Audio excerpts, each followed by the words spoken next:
the federal government gets set to implement the easing of COVID-19 lockdown on Monday, the nation's healthcare sector is ramping up provision of healthcare services across the nation. And this is where we anchor tonight's edition of Weekend File. Good evening and welcome to the program. With the outbreak of coronavirus in Nigeria, there have been moves to strengthen healthcare services in the country, especially in the area of laboratory tests required to determine infection. Currently, there are 19 molecular laboratories in Nigeria with the capacity to test 1,500 samples daily, with a comprehensive guidance by Nigeria Center for Disease Control on the use of masks, including improvised homemade ones to guard against particle emission in conversation and when coughing or sneezing. There's no doubt that the outbreak of COVID-19 exposed gaps and challenges in the nation's health sector. But the aggressive response to the challenge is yielding results, as all the states in the Federation and the FCT have stepped up action in widening the scope of healthcare delivery in the country. Now, from expansion of health infrastructure to the provision of personal protective equipment, test kits and training of health workers who are the foot soldiers in the fight against the world's most dreaded virus, COVID-19. We have more on efforts aimed at strengthening the nation's health sector amidst coronavirus pandemic. My guest tonight is the Minister of Health, Dr. Osagie Ehanure, and I am Kirian Umayo. Thank you for tuning in to your weekend companion, the Weekend File, on the network service of the NTA. And on this program, the news always comes first.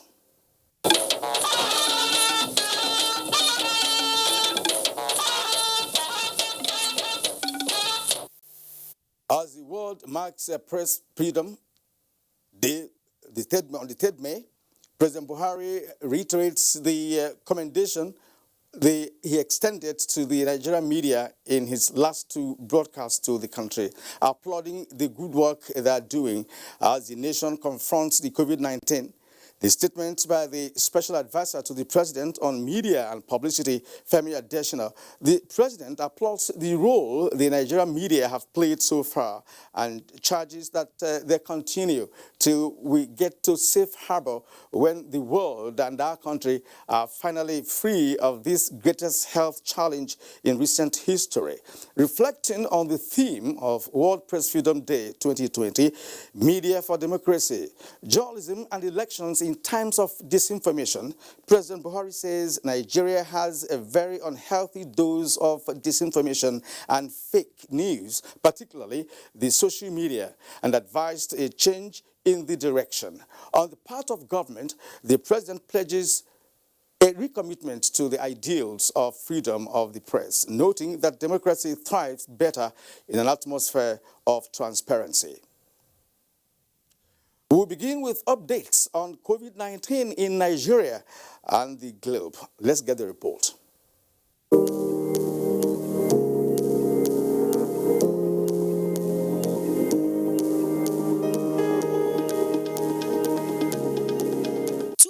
And 38 new coronavirus cases have been confirmed in Nigeria. The Nigerian Center for Disease Control released the figure at about 11 p.m. local time on 1st May 2020. In total, Nigeria now has 2,170 cases. From this figure, Lagos, Kano, FCT, Gombe and Borno State are topping the chart, while Kebbi, Anambra, Plateau and Benue have their places below the table.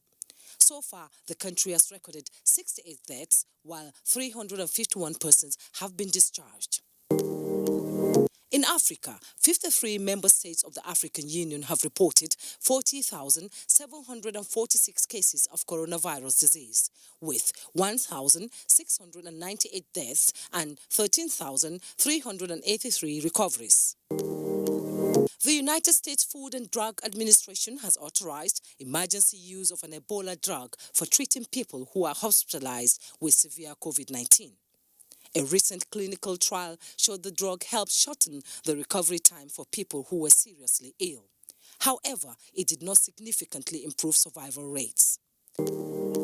Tally from Johns Hopkins dashboard at about 6:30 p.m. Nigerian time shows that globally 3,430,875 persons have been infected by COVID-19, with 240,974 deaths, while 1,094,872 recoveries have been made.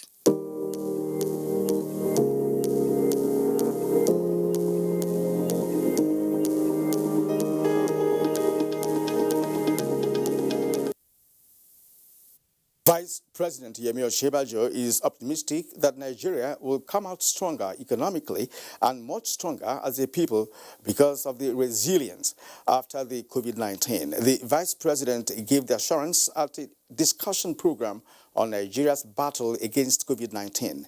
The Vice President laid out some of the federal government's efforts to address the economic fallout of the COVID-19 pandemic, speaking specifically about how the country can transform the challenges caused by the pandemic into opportunities. The Vice President notes that the government has prioritized the use of local resources in all public works.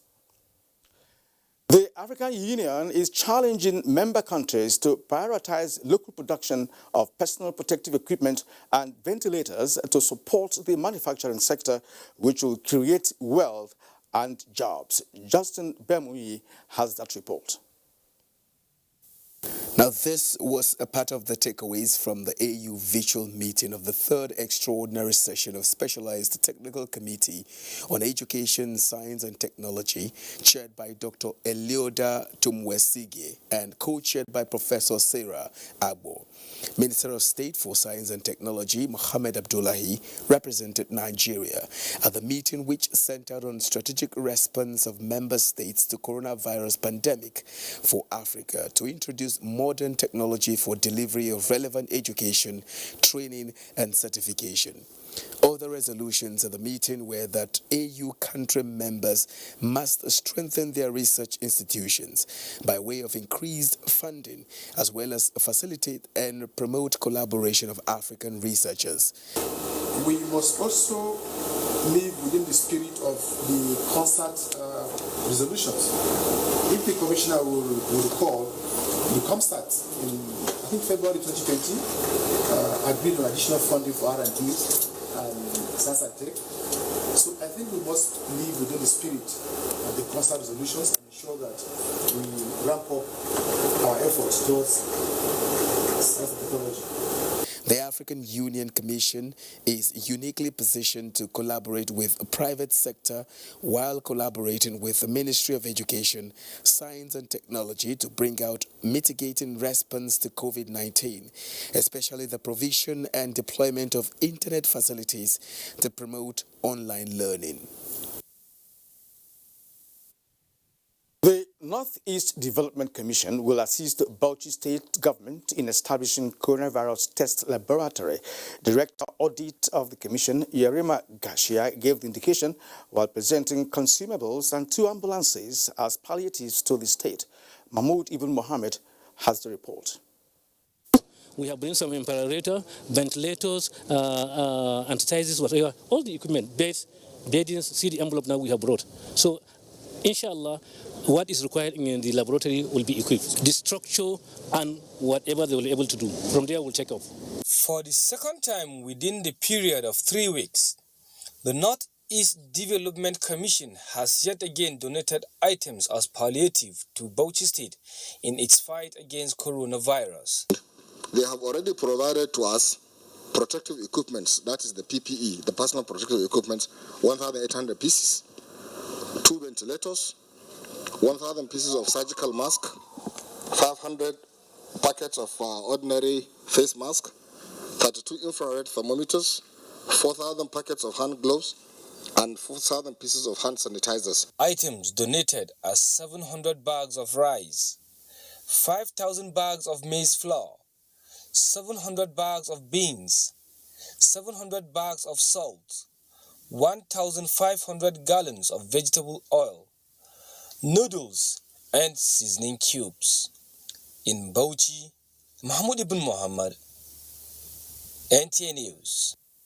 And more on COVID-19. Ahead of Monday's lifting of the 5-week lockdown order in the nation's capital, Minister of the Federal Capital Territory, Mohammed Musa Bello, has unveiled stringent measures residents must adopt in the coming weeks.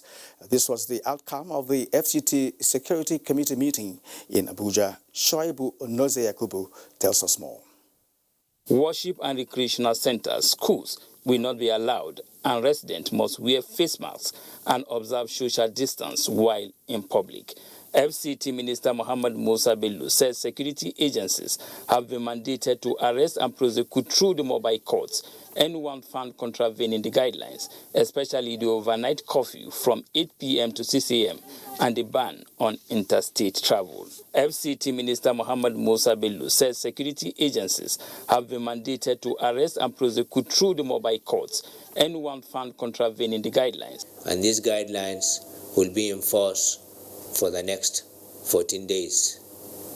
But more specifically, with regards to the ban on interstate movement, we intend, with the support and cooperation of all the security agencies within the FCT, have all agreed unanimously to provide additional men and resources at all entry points, using coordinated joint teams to ensure that this enforcement is done totally. Effective from Monday, 4th May 2020, all civil servants in the FCT on grade level 14 and above are to report for work 3 times a week on Mondays, Wednesdays, and Fridays from 8 a.m. to 2 p.m. Market operation days of Wednesday and Saturdays still remain, while companies involved in food processing, drug manufacturing, and construction can commence operation subject to the approved health and safety guidelines. Shoaibu Onoze Yakubu, NTA News. Well, there's no doubt that COVID-19 has become synonymous with palliatives. Now, Tunga Maja community in Gwagwalada Area Council has received various forms of palliatives from an entrepreneur in a bid to give back to his host community of more than 20 years. Abubakar Usman Akwanga reports that the beneficiaries are predominantly the less privileged in the community. Mr. Misa is a blind man and manages a household of 4. He and other community members of Tungan Maje went home happy with foodstuffs and face masks. As of me, see me now, not go anywhere. Not because of the situation, I will not come out. The hand that you bring this one, she will never dry, she will prosper. When I go house now, I go cook, give my people with myself chop. The palliatives are distributed among 500 vulnerable persons and aimed at encouraging them to stay home to avoid contracting the virus. Whatever you can, if it's 10 people you can feed, if it's 5 people, if it's 1,000, if it's 2,000, if it's 1 million, just anywhere you can do it. Community leader of Tungan Maje, Alhaji Saliu Abdullahi, appreciates the intervention by Winko Form to his community and promised to raise awareness on the virus in preventing the spread. As more corporate organizations and public-spirited individuals continue to reach out to vulnerable Nigerians to cushion the hardship of COVID-19, emphasis remains on strict adherence to precautionary measures as coronavirus continue to ravage more communities of the world. In Abuja, Abubakar Usman Akwanga, NTA News. Well, thank you, Abubakar. Now, to solve the problem of touching high contact points like the tap, the Institute of Technology, Kwara State Polytechnic, Ilorin, has fabricated a pedal-operated dispenser for hand washing. Abdul Wahid Bibire has that report.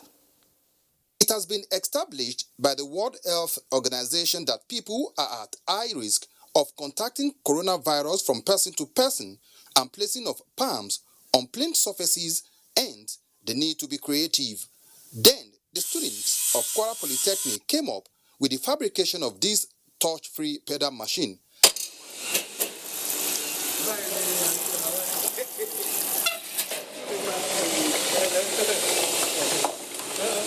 The pedal-operated dispenser, according to the rector, Kwara State Polytechnic Ilorin, Dr. Abdul Jimo, is essentially designed to prevent the spread of coronavirus in Nigeria through proper washing of hands without touching any part of the equipment. I am 100% sure that this machine, like I told you, the reliability is very high. So it will stand the test of time, and it is almost maintenance free. Cost of producing one by average is 40,000 naira with present maximum capacity of 50 per day. Apart from promoting physical hygiene, it will also create employment opportunity for the teeming masses, particularly with the mass production of this machine. From the Institute of Technology, Kwara State Polytechnic, Ilorin, Abdulwahid Bibire, NTA News. Thank you, Abu Wahid. That's what indigenous technology is all about. Emir of Gwandu, Dr. Muhammad Ilyasu Bashar of Kebbi State, is calling on his subjects to adhere strictly to all the advice and directives given by the health professionals and President Muhammadu Buhari on the prevention of COVID-19. The royal father handed down the advice in an interview.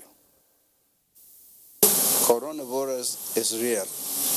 I call on the people of Kebbi State to listen to the traditional rulers with the national broadcast given by His Excellency Mr. President, and also the various advice given by experts. We must listen. We must obey them. They are interested in us. They are telling us the truth. We must abide by those rules and regulations. I pray God in His own mercy to continue to protect us, bless us, and allow us to see the end of this unique disease which has come all over the world.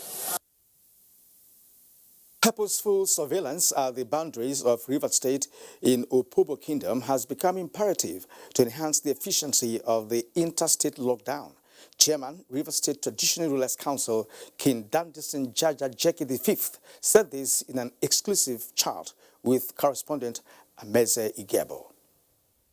The high-level sensitization in the serene town of Opobo, some billboards at strategic locations within the kingdom signposted the reality of the infamous pandemic. We have been trying, following government directives, to sensitize our people by sending out town criers to go around and tell the people that they require the observance of certain rules of hygiene.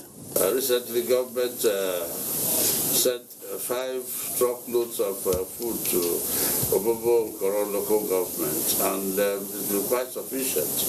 People are very grateful. King Dadinson Jaja Jeki V is, however, concerned about the porous nature of some boundary communities. But for instance, the whole of Anthony Opobo axis, we don't seem to have any of such things. People come in from Akwa Ibom through Ottawa here. They can come into Opobo and from there to Port Harcourt. The royal father, who recently turned 87, is religiously taking the lead in adopting the precautionary measures to stay safe. Ameze Igebo, NTA News. The All Progressives Congress welcomes the opinion of the former Vice President Alhaji Atiku Abubakar on the suggestions he made to the president-led administration on the need to diversify Nigeria's economy. The party's spokesman, Lanre Issa Onilu, in a statement says, despite the challenges as a result of failure by the previous government and the reality of the global economy as far back as 2016, President Muhammadu Buhari has initiated laudable programs such as launch of the Anchor Borrowers Program. The statement also noted that APC-led government through the CBN has also made available huge funds to cotton farmers, a move geared towards reviving the moribund textile factories, thereby creating millions of direct and indirect jobs. In In other news, members of the Alumni Association of the National Institute for Policy and Strategic Studies has commended the federal government for the various measures put in place to contain the coronavirus pandemic. A statement by the president, former Inspector General of Police, Muhammad Abubakar, the association equally commended the sacrifice and steadfastness of all frontline workers in the war against the pandemic. It acknowledged President Muhammadu Buhari's directive to deploy human and material resources to support and strengthen the Kano State government in handling the situation as a display of leadership propelled by genuine concern for the citizenry. President Muhammadu Buhari has approved the appointment of Air Vice Marshal Mohammed Alhaji Mohammed as the new Director General of the National Emergency Management Agency, NEMA. A statement from the Office of the Secretary to the Government of the Federation says the appointment, which takes immediate effect, is for an initial period of 4 years. The statement directed the former Director General Mustafa Mehaja to hand over all official matters to the new DG and thanked him for his services. Now, a fire outbreak that occurred at Obalende roundabout in the heart of Lagos this Friday when an oil tanker conveying 45,000 liters of diesel erupted in flames and left in its wake 1 fatality, 15 minor casualties, and 1 major casualty. Amaka Owo reports that while the firefighter who suffered the major injury is receiving treatment at the Lagos State General Hospital, the emergency responders have successfully extinguished the fire.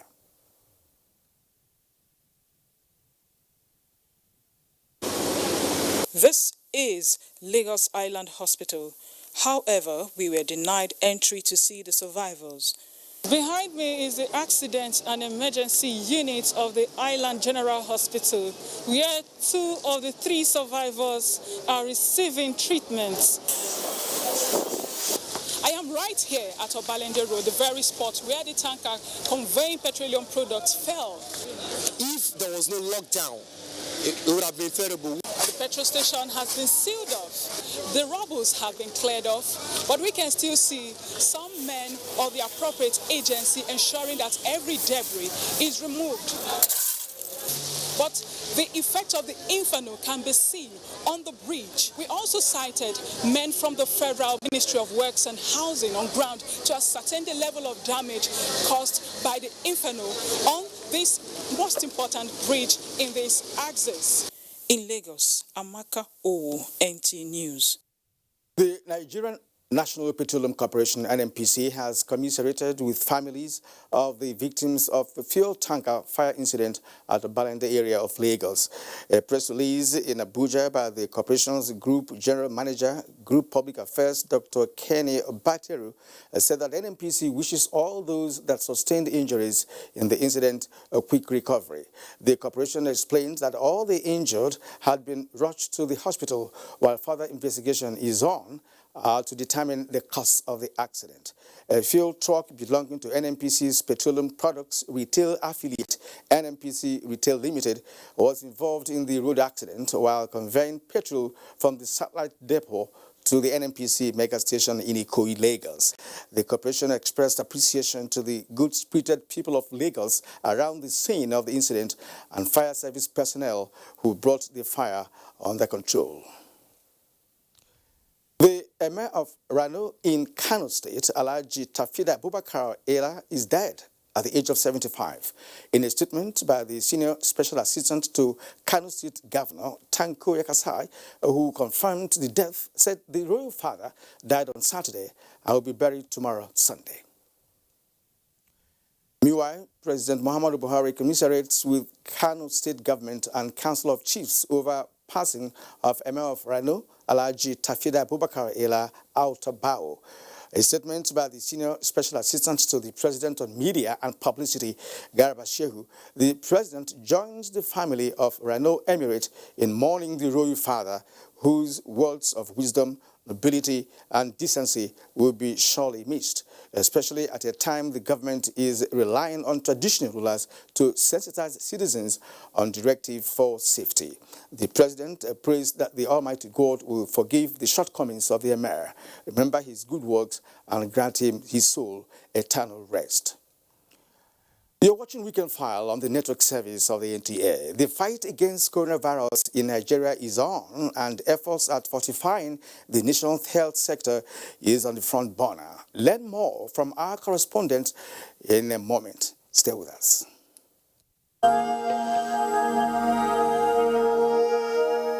I wish to once again commend the frontline workers across the country who, on a daily basis, risk everything to ensure we win this fight. For those who got infected in the line of duty, rest assured that government will do all it takes to support you and your families during this exceedingly difficult period.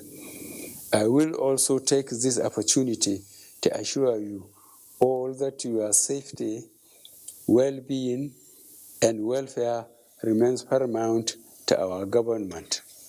I am using this opportunity to express our deepest condolences to the families of all Nigerians that have lost their loved ones as a result of the COVID-19 pandemic. This is our collective loss, and we share your grief.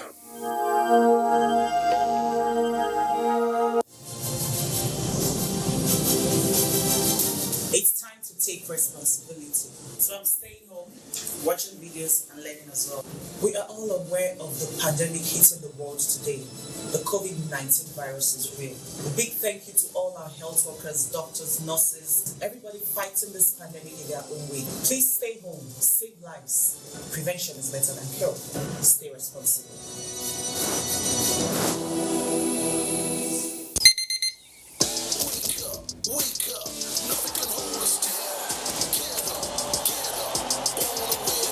Breakfast today, every day. Nestle, good food, good life.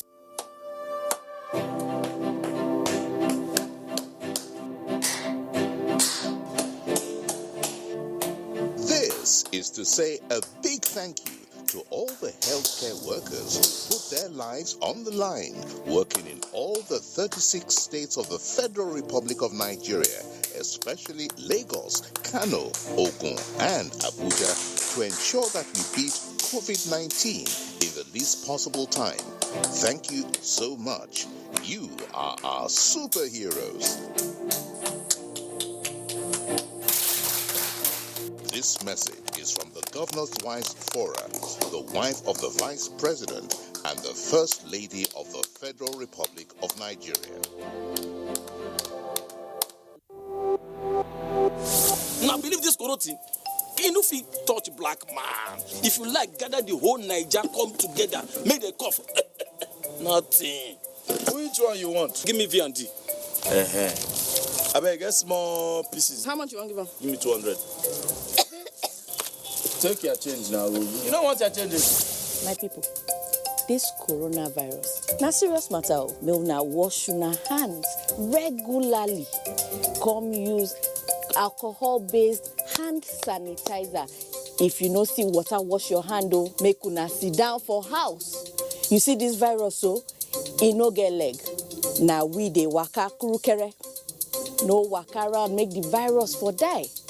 No forget, say, the betterment of our people. Now for your handy day. This message is from the Akinfade Foundation in partnership with the National Orientation Agency with support from MacArthur Foundation. There is a lot of fake news and report circulating, especially on social media, on the coronavirus. Do not believe or partake in the spread of these fake reports. If it is not on the official website or news from the Nigerian Center for Disease Control, NCDC, disregard such report. Only together can we beat this virus. Only together can we overcome this pandemic. Follow the instructions and guidelines provided to combat this virus. Most importantly, stay at home, self-isolate, Regardless of your status, the virus doesn't move unless we move. Let us work together to better Nigeria. Together, we can do this. This message is brought to you by the Nigerian Television Authority, NTA, Africa's largest television network. The number of the COVID-19 cases in Nigeria is increasing daily, with many more tests ongoing.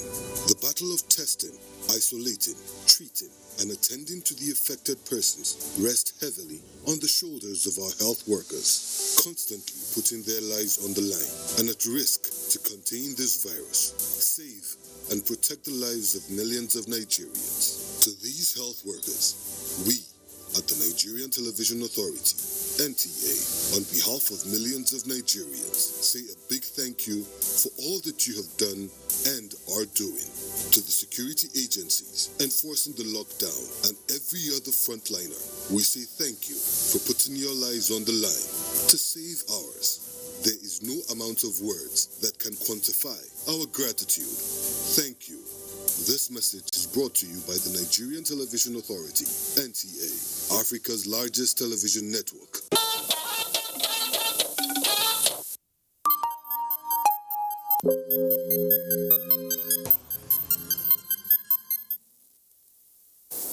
Thank you for staying with us and welcome back. Borno State government, with the support of humanitarian partners engaged in health service delivery, have scaled up activities to meet growing cases of illnesses from mostly people who suffered the devastating effect of the insurgency.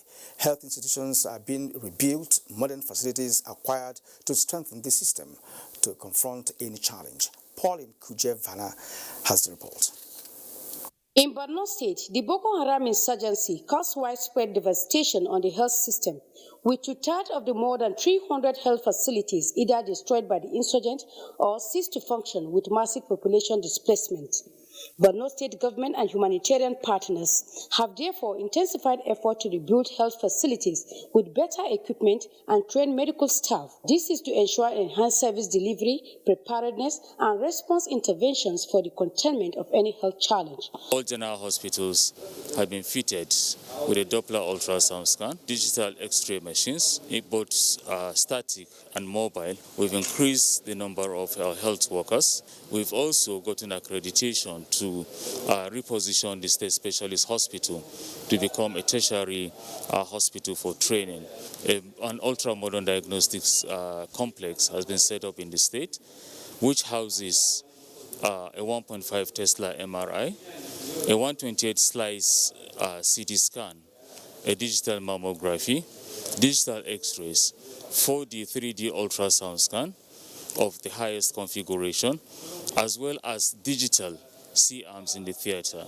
In the area of primary health care, a lot of facilities have been upgraded, seizing opportunity from partners' project to strengthen referral system by providing linkages with secondary health care facilities. I'm lucky to have the NSHIP program running in the state, and all those contracted health facilities that are performing very well. This huge investment in the health sector by Borno State government proves its confidence and preparedness to handle any health challenge, as demonstrated against Lassa fever and now the coronavirus pandemic. In Maiduguri, Pauline Kujevana, NTA News. Hakima Aliyu in the next report examines the race to beat the dreaded virus through enhancing testing capacity and, of course, in the area of developing molecular laboratories to meet growing demand.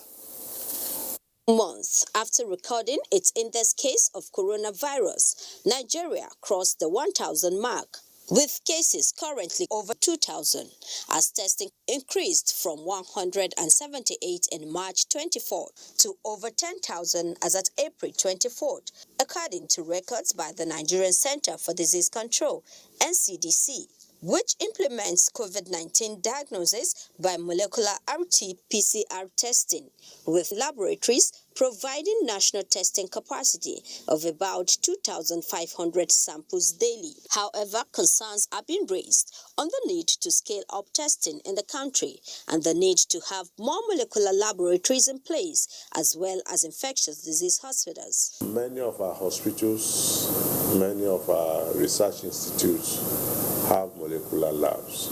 You have seen that at the end of the day, that the NCDC started converting some of the equipments and restructuring it or refiguring them to be able to do tests for COVID-19. As the government, through the Federal Ministry of Health, continues to prioritize testing among other key interventions to the COVID-19 response in Nigeria, the Federal Capital Territory Administration is also implementing essential response strategies to interrupt the transmission. We are combing the communities and getting those that have symptoms or signs or that have contacts to trace them, test them, and isolate them. COVID-19, many say, has no doubt impacted the optimal functionality of medical laboratories, purpose-built infectious disease hospitals, and the healthcare system generally.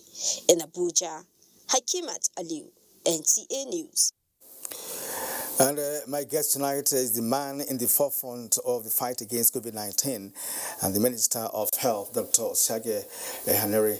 Thank you for coming on the program tonight. Thank you for inviting me. Okay, could you give us a summary of what the situation is at the moment? Well, as you've heard in the statistics, we now have over 2,000 cases and about 68 fatalities, but also many who have been discharged home.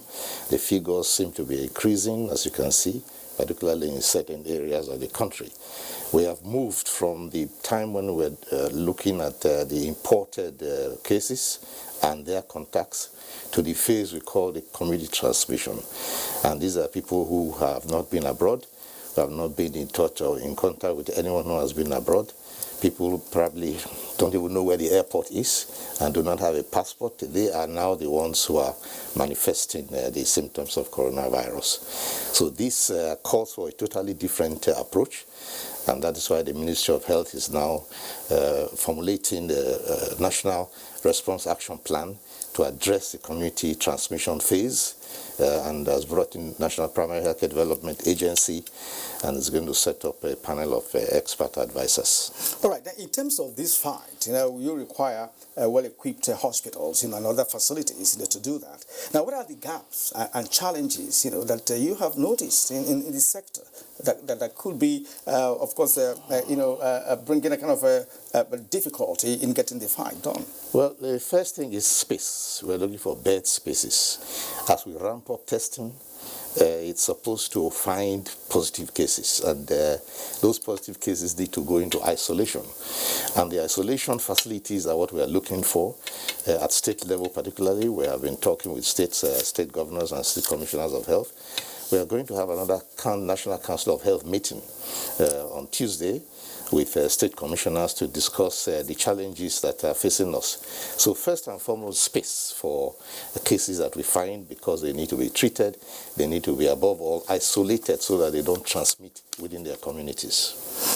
Now, your Honorable Minister, we talk about space. In other climes, some conference halls have been converted, to coronavirus, makeshift hospitals. So we have a great deal of such centers across the nation. Are you looking at that, like some conference centers and other facilities meant for, events and activities? Yes, correct. That we're looking for that, and it has been quite well done here in Abuja. In Abuja, we have several facilities for isolation. We have the Idu Station, for example.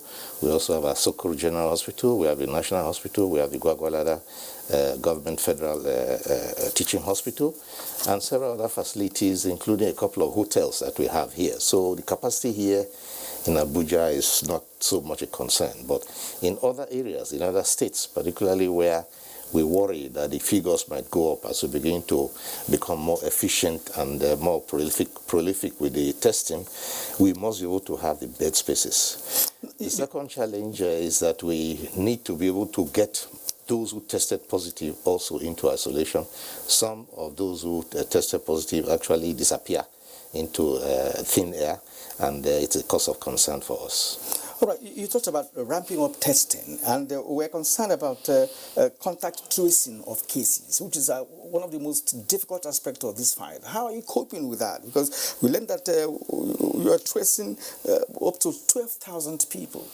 Contact tracing is a difficult and meticulous job. It requires a lot of administration and a lot of cohesion, but it's going on quite well with the agency that are guiding and leading it, and it's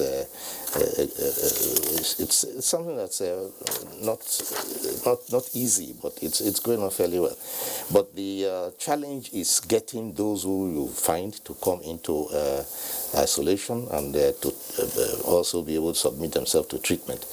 With the introduction of, as I said just now, of the community transmission phase, we are bringing in a primary healthcare development agency, which has primary healthcare at the grassroots level in every political ward, to ramp up the case finding, contact tracing. That's more manpower.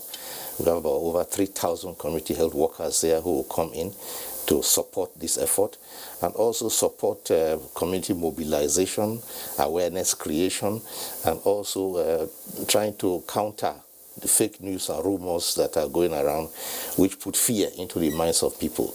So the NPACDA is coming in very big at this phase to help us to improve the tracing and tracking of the people who need to be put into isolation. Well, what is being done to address the shortage of PPE, especially for the health workers and those in the emergency units of COVID-19? Of course, also ventilators and other equipment that may be required in case we have any kind of escalation. Well, first of all, PPE shortage is a global phenomenon. If you look at it, if you listen to news, you hear that most countries are actually short of PPE, and several, even highly developed countries are in great competition to find PPE. We are also in competition to get PPE. At the moment, we have a fairly good stock, but we want a good stockpile, and we have received, luckily, good donations. We have also placed order. And above all, we are encouraging domestic producers to start manufacturing PPE. We have received prototypes from some companies here, including government companies, who have showed us materials which are quite usable, and we are going to have to give them the go-ahead to start producing domestically. How soon are you going to give them a go-ahead to do this? Because time is not our friend, in this connection. Because the earlier they start producing such items that are in short supply, the better for this fight. There, you are perfectly correct. The earlier, the better. So we are ramping up conversation. We have gone through the protocols for making the resources available and getting ready to sign the agreements to give the go-ahead for production. Now, we have those two states that have not recorded the index case, right? And they are being commended one way or another. But are you quite okay with that? Because what happened in Kano, it was a different story altogether. Because it does appear that it has already entered Kano before it was discovered. Some of those states, or the two states concerned, what are they doing at the moment? Are they making any effort? Are you concerned about their situation at the moment? Well, we have some concern, although our hope and our prayer is that they actually remain free of corona. That's what we are praying for, but we need to be able to know that they're actually free of this virus. It's a virus that has spread so rapidly all over the world so easily that it's a matter of very good luck that some states are not affected at all. But this needs to be verified, and we need to do that as early as possible to be quite sure that we are not playing with fire. All right, Honorable Minister, thank you for your insight, but we'll have to take a short break now. When we come back, we'll be concluding our conversation. Thank you. All right, we'll be back very shortly. Mama, Uncle Kim just called me. His wife just gave birth. Hey! If we not be God, though, now who go do am?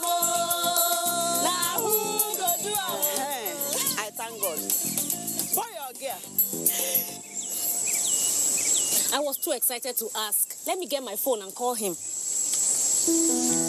Mama, it's a... Mama, what's wrong? So, I no fit see my grandpikin now as dem do obodo oyibo.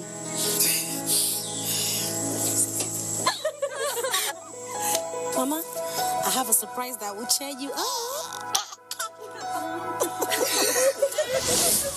Introducing Sunday Data Plan.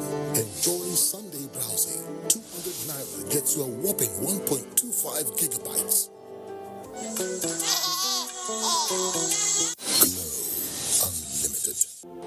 The coronavirus pandemic has changed the way we see the world, the way we work and interact with each other. COVID-19 affects all of us. To defeat this human challenge and protect our great country, Nigeria, we must listen to our health professionals. Stay home. Wash your hands or sanitize. If you have symptoms, contact the health authorities immediately. Join the private sector coalition against COVID-19 by supporting any way you can. Nothing is too small to make a difference. We can do it because we're strong and resilient. Let's fight to defend our motherland, Nigeria, by working together and stay alive together. Stay alive, stay alive, stay alive, stay alive together. Make your home the place to be with GoTV's super cool kids channels. That sounds fun. From funky friends that'll keep even the little ones busy. All right, everybody, let's do this! To learn as you watch educational shows for curious young minds. You can do some amazing things. There's plenty for everyone. Tune in to our kids shows and get everything you need to keep the kids entertained and learning the fun way. GoTV, live it, love it. As a strong immune system increases the chances of victims surviving COVID-19, a corruption-free society creates opportunities for citizens to thrive and prosper. Build your immunity. Stop corruption now. Report all acts of corruption to ICPC on this toll-free number 0800 22 55 4272. This message is brought to you by ICPC and NTA.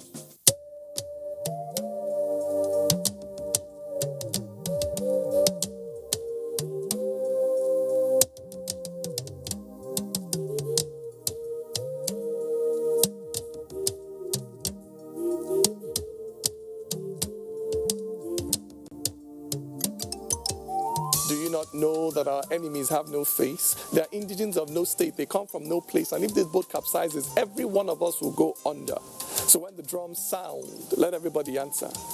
Do not say, I am the Iroko when the forest is burning. Do not say, I am the Obeche when the forest is burning. Our differences will not stop us from perishing together. So when the drums sound, let everybody answer.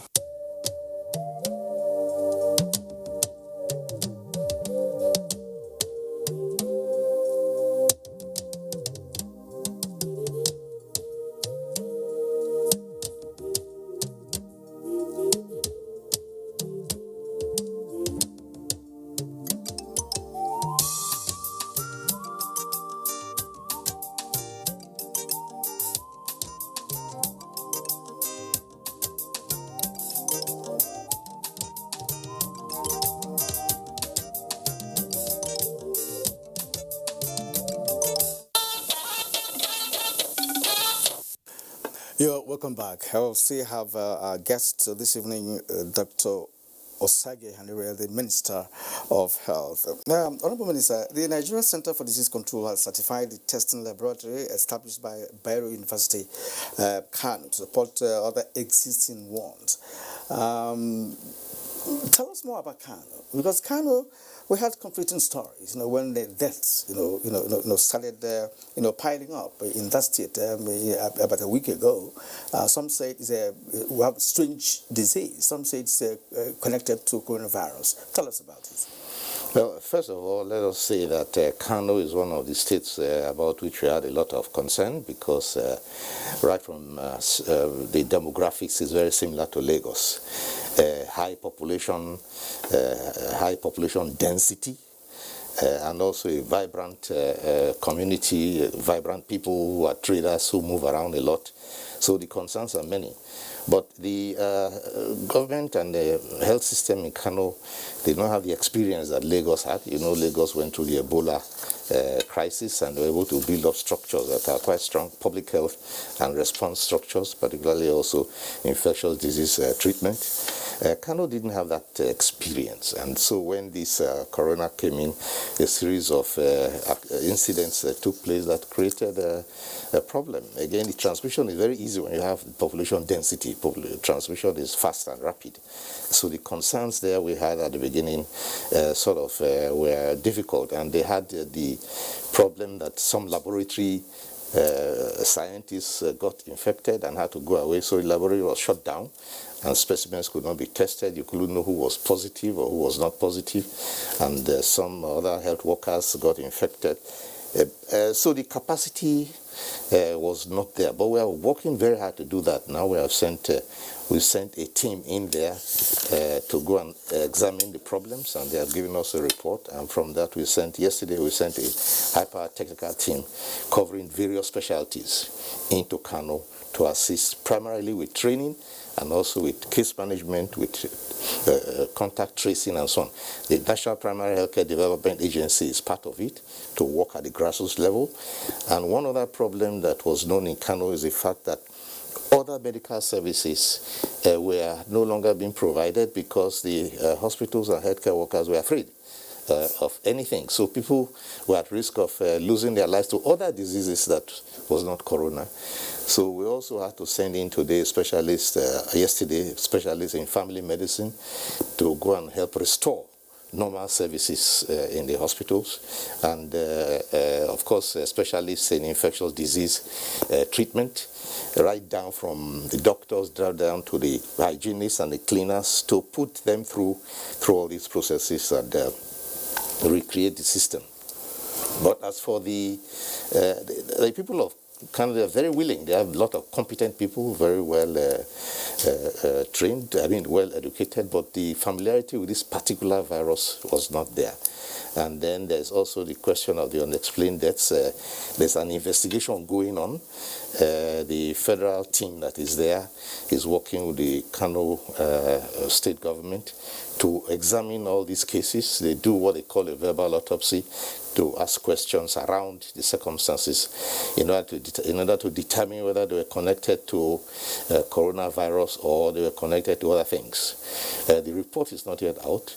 We shall be waiting for the report to come out before we know what the situation, what the truth really was about those deaths. Yeah, Honorable Minister, many nations are looking inwards to see what they can do within what is available to produce a medication for this virus. Take, for instance, the Madagascar episode. Are we doing that? Because the coronavirus has defied orthodox medication. What we have seen all over the world now is a kind of a treatment protocol, that's applied. Are we looking inwards here, or are we going to borrow from Madagascar? We are looking inwards. We are listening to all those who have suggestions, who say they have the answers to the problem. We refer them to the appropriate authorities in the Ministry of Health. We have a department of traditional and complementary medicine for those who say they have the herbs.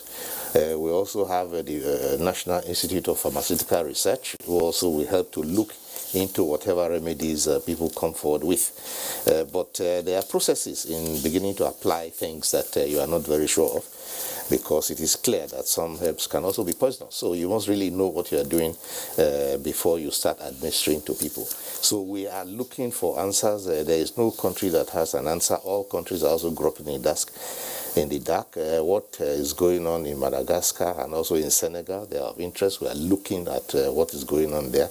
There are some treatment regimens that were very famous and very well promoted at one time, like chloroquine, hydroxychloroquine, but again people are beginning to withdraw from those ones and relying on other regimens. But this is a very unfamiliar virus, and we're learning more about it every day, and also trying to find what works. Nobody really has a clear answer yet. Yes, I brought in the Madagascar aspect because they have not recorded any death via coronavirus so far.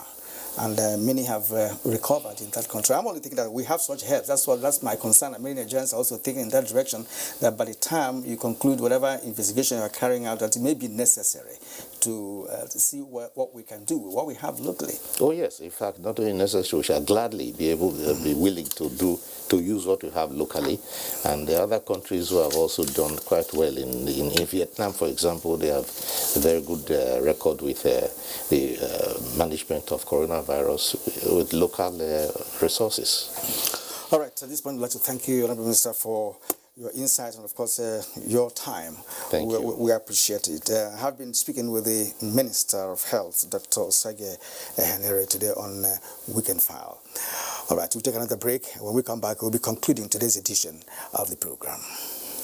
Despair. Our country, Nigeria, needs us now more than ever.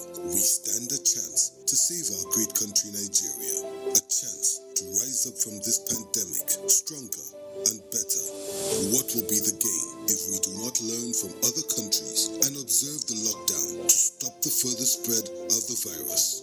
If we loosen our guards and allow this virus doom our very existence, then what have we gained? This is the call to every Nigerian to unite as one and stop the spread of this deadly virus. Stay at home and stay safe. Remember, the virus doesn't move unless we move. This message is brought to you by the Nigerian Television Authority, NTA, Africa's largest television network. We earlier told you of the death of Emir of Rano, Alhaji Abubakar Tafida, this evening at the hospital in Kano. Muhammad Rabiu Ali tells us a brief story on the departed royal father. 75, late Emir of Rano Abubakar Tafida Autombaho died after a protracted illness.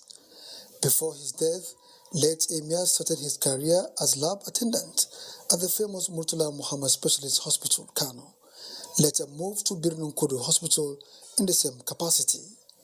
In 2001, late Emir of Rano joined National Population Commission and later became Barayan Kano district head of Rano. Until in 2019, when Governor Abdullahi Umar Ganduje created 4 emirates in Kano State and was appointed as Emir of Rano. He is survived by 2 wives, 16 children, among whom is Manir Tafid Abubakar, district head of Rano. Muhammad Rabiu Ali, NTA News. Let's now take a quick look at the weather forecast for Sunday.